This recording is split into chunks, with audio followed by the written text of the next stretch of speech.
मेरे मित्रों, आकाश में कुछ एक ऐसा योग आज बन रहा है जिसको पहले आम समझा जाता था, है ना। लेकिन अब वह एक खास मोड़ ले रहा है। यदि आप कन्या राशि के हैं तो जीवन में आपके एक नया मोड़ आ सकता है। भावनाओं का एक नया एहसास आपको हो सकता है। भावनाओं में कुछ नया रंग आपके शामिल हो। तो क्या होगा, वह रंग कौन सा बन रहा है, योग, इसके बारे में बात करेंगे आज के राशिफल में। तो स्वागत है आपका कन्या राशि आज रियल पर। आज बात करेंगे 13 नवंबर 2025 दिन गुरुवार के दैनिक राशिफल की। आज के राशि चंद्रदेव आज 12th हाउस में रहेंगे। राहु की दृष्टि चंद्र पर रहेगी। राहु चंद्र का ग्रहण योग आज गोचर में बन रहा है। मघा नक्षत्र से चंद्र का गोचर आज हो रहा है। मेरे मित्रों, एकादश के स्वामी 12th हाउस में खर्चों के स्वामी, खर्च के घर में जो है वो गोचर कर रहे हैं। देखिए, नक्षत्र जो है मघा नक्षत्र, इसका जो प्रतीक है वो राज सिंहासन कहा गया है। ये विरासत, सम्मान, पूर्वजों के दायित्व का बोध कराती है। विरासत के प्रभावों का संकेत यहाँ पर मिलता है मघा नक्षत्र से। वैदिक अष्टलग इस नक्षत्र का जो भाव है वो है अपनी जड़ें, अपने पूर्वज, अपनी विरासत से जुड़ना, अपने पूर्वजों के प्रति कृतज्ञ होना। तो कभी कभी कुछ अहंकार की भावना भी आ जाती। अब देखिए, इसका क्या प्रभाव, क्या संकेत हो सकता है, वो राशिफल में बात करेंगे। इससे पहले आपको बता दें कि मेरे मित्रों, नया संकेत भी आज को आपको मिलेगा।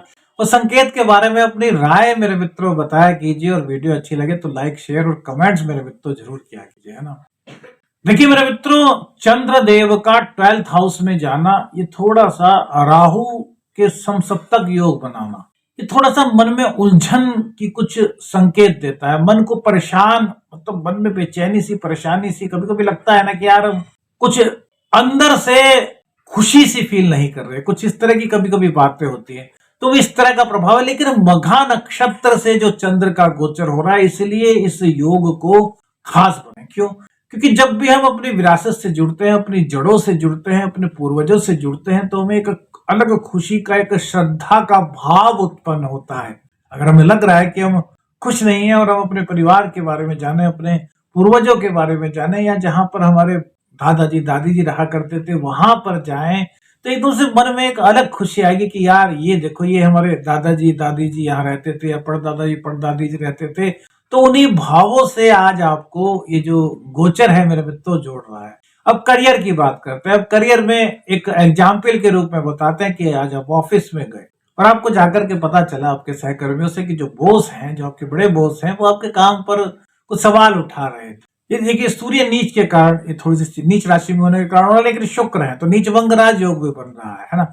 लेकिन राहु चंद्र का संयोग भी बन रहा है और मघा नक्षत्र यहाँ पर है। अब थोड़ा सा इसको कनेक्ट करके देखिए मेरे मित्रों। ये राशिफल जो होता है ना मेरे मित्रों, ग्रह गोचर का संकेत होता है। यदि व्यक्तिगत रूप से आपको अपनी कुंडली का अध्ययन कराना है तो फिर आपको किसी विशेषज्ञ से संपर्क करना चाहिए। अब इस पर क्या किया आपने, अपने कोई रिएक्ट नहीं किया, आपने शांत मन से क्या कहीं कुछ गलती तो मुझसे नहीं रह गई, जो हमारे बॉस ने ऐसा कहा, क्योंकि मैं तो निष्ठा के साथ काम करता हूँ। आपने उस कार्य को पूरी तरीके से एक बार दोबारा से जांचा परखा, यानी कि जहां से स्टार्ट किया था एक बार पूरी नजर डाली, और जब आपने उस पर नजर डाली तो जहां पर कुछ कमी दिख रही थी उसमें सुधार की, देखा कि यार अब बिल्कुल परफेक्ट बन गया। तब आपने किसी सहकर्मी को कुछ नहीं कहा, आपने सीधा, मघा नक्षत्र है ना, सीधा अपने बॉस को, देखिए बॉस, मुझे इसमें कुछ कमी लग रही थी, आज मैं आया और उसके बाद मैंने देखा तो इसमें कुछ सुधार किए, एक बार देख लिया। इससे बॉस को क्या लगा, अरे यार ये तो बहुत अच्छा, मैं तो इनको कुछ भी नहीं कहा था और इन्होंने अपने आप ही सब कुछ चेक करके मुझको एक परफेक्ट फॉर्म में वो बना करके दिया है प्रस्ताव। तो ये होती है अपनी जड़ों से जुड़ना, यानी कि अपनी सब चीजों को देख लेना। आत्म निरीक्षण भी इसी का एक पार्ट है। तो यहाँ पर आपका पद बढ़ गया, आपका सम्मान बढ़ गया। अब इतना जब आपने किया तो आपको जो पता चला था उसके उलट आपके बॉस ने आपको शाम को एक प्रोजेक्ट और दे दिया।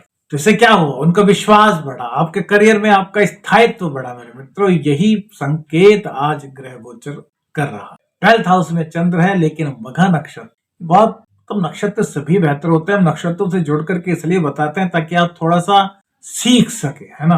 और देखिए, बात करते हैं धन की। धन भाव में शुक्र देव बैठे हैं, जो कि अपने ही घर में बैठे हो। 11वें स्थान में उच्च के गुरु हैं, तो ये धन आगमन के संकेत तो दे रहे हैं कि भैया आपके नए धन आगमन के संकेत बन सकते हैं।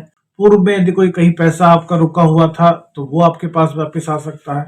आपने किसी को कर्ज दिया था तो वो कर्ज आपका आज वापस आपके पास लौट सकता। लेकिन इसी के साथ साथ मेरे मित्रों कुछ जिम्मेदारियों का जो दायित्व होता है वो भी बढ़ता हुआ नजर आ रहा है। किसी साझे आपका जो बिजनेस अगर पार्टनरशिप में है तो उसमें हल्की फुल्की सी आपकी कुछ मतभेद हो सकते हैं, मतों की भिन्नता हो सकती है, जिसके कारण दोनों को ऐसा लग सकता है कि यार कहीं ना कहीं हमारे रिश्ते की मजबूती जो है वो थोड़ी सी हल्की हो रही है। होगी नहीं, वो इस तरह कुछ विचार आपके मन में आ सकता है क्योंकि राहु की दृष्टि चंद्र पर है। तो यहाँ पर आपको क्या करना है, आपको एक बार फिर से उन बातों को दोहराना है। जो भी बातें हैं, दोहराने से मेरा मतलब है उनको चेक करना है कि यार कहीं हमसे कुछ गलती तो नहीं रह गई। और जब आप ऐसा करते हैं मेरे मित्रों तो साझेदारी से भी आपके संबंध, जो के साझेदार हैं आपके पार्टनर हैं, तो संबंध आपके काफी अच्छे बनते हुए आप ऋण लेने से बचे और कोई बड़ी जिम्मेदारी आज न लें तो मेरे मित्रों ये आपके दिन को बेहतर बना सकती है, ऐसा ग्रह का संकेत हो रहा है।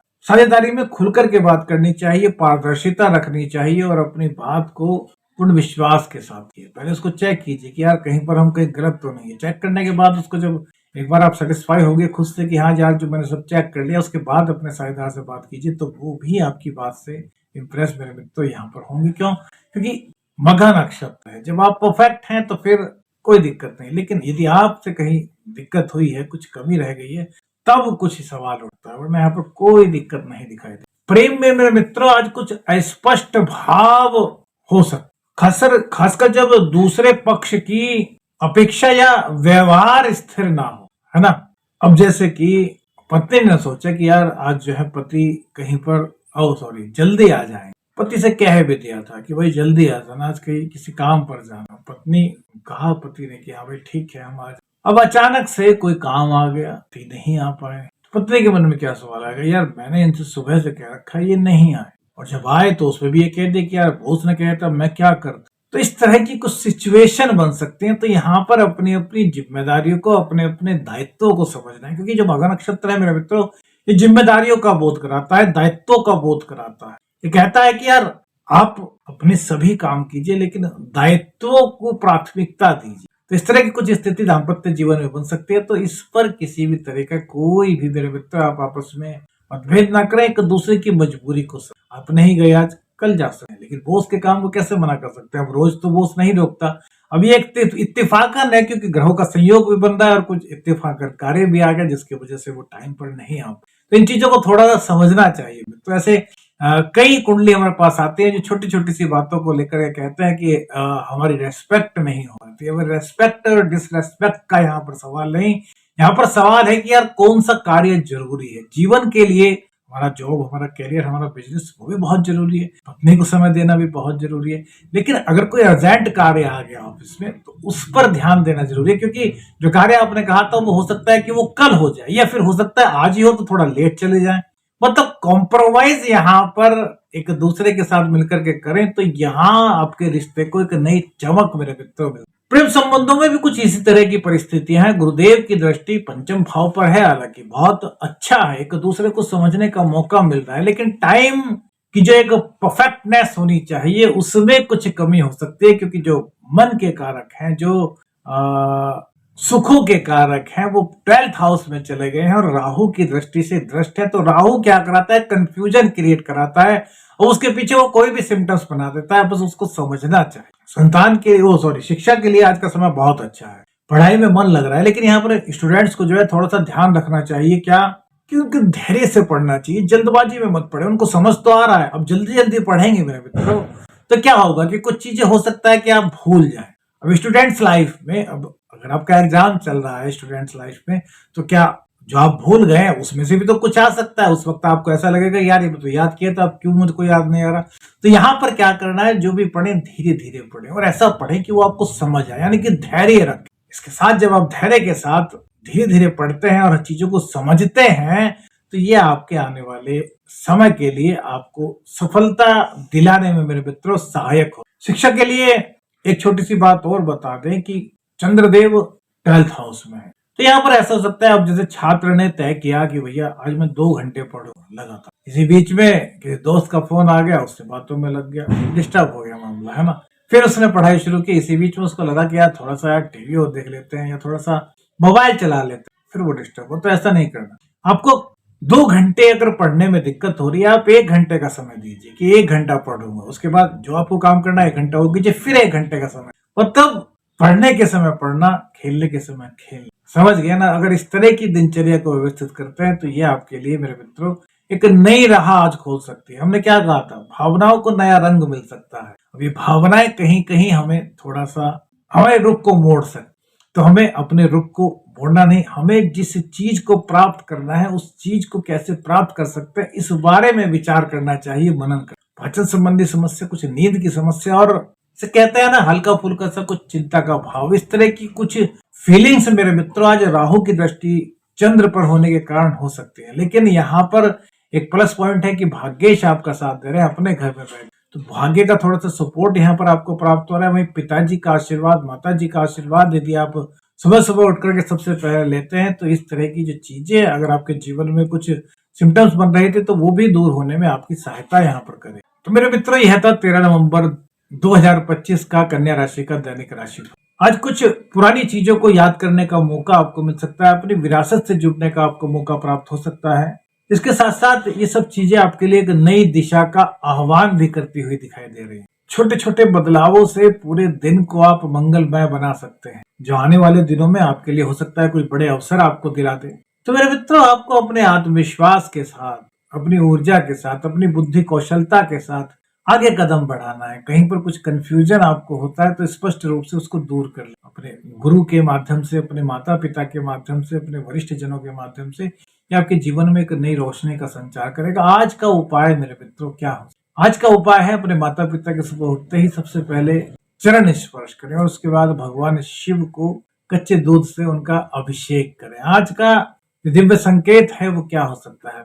देखिए, कई बार ऐसा होता है हम सो रहे हो और सोते सोते हमें ऐसा लगता है कि यार हम जागे हुए भी हैं, है ना? होता होगा ना आप में से बहुत सारे लोगों को। अपनी राय हमें बताइएगा। मतलब उसको कहते हैं थोड़ी सी हल्की सी नींद आना, कि हम लग तो रहा है कि सोए हुए हैं लेकिन हमारी चेतना एकदम से जागृत सी है और हम जागे हुए लग रहे। उस वक्त यदि आपको अचानक से कोई खुशबू का एहसास, पहले तो ये बताइए किन किन लोगों को ऐसा हुआ, खुशबू का एहसास हो, तो उस वक्त उठ जाइए और इष्ट देवता, इष्ट देवी का नाम लीजिए। मेरे मित्रों, हमारे शास्त्रों के अनुसार यदि इस तरह की कुछ सिम्टम्स होते हैं तो उस वक्त हमारे ऊपर जो होते हैं ना कि यूनिवर्स की एक कृपा होती है। उस कृपा को सो रहे अगर हम सो जाएं तो सोच करके तो वो कृपा कहीं ना कहीं हो सकता है कि अधूरी रह जाए, लेकिन उठ करके उनको प्रणाम करेंगे, उनका ध्यान करेंगे तो उनकी पूर्ण कृपा हमें प्राप्त हो सकती है। तो यह आपके जीवन के लिए एक अच्छा सिम्टम्स आगे आने वाले भविष्य के लिए हो सकता है। तो अपनी जो राय है हमें कमेंट्स में दीजिएगा। आदेश आदेश अलग निरंजन, हर हर महादेव।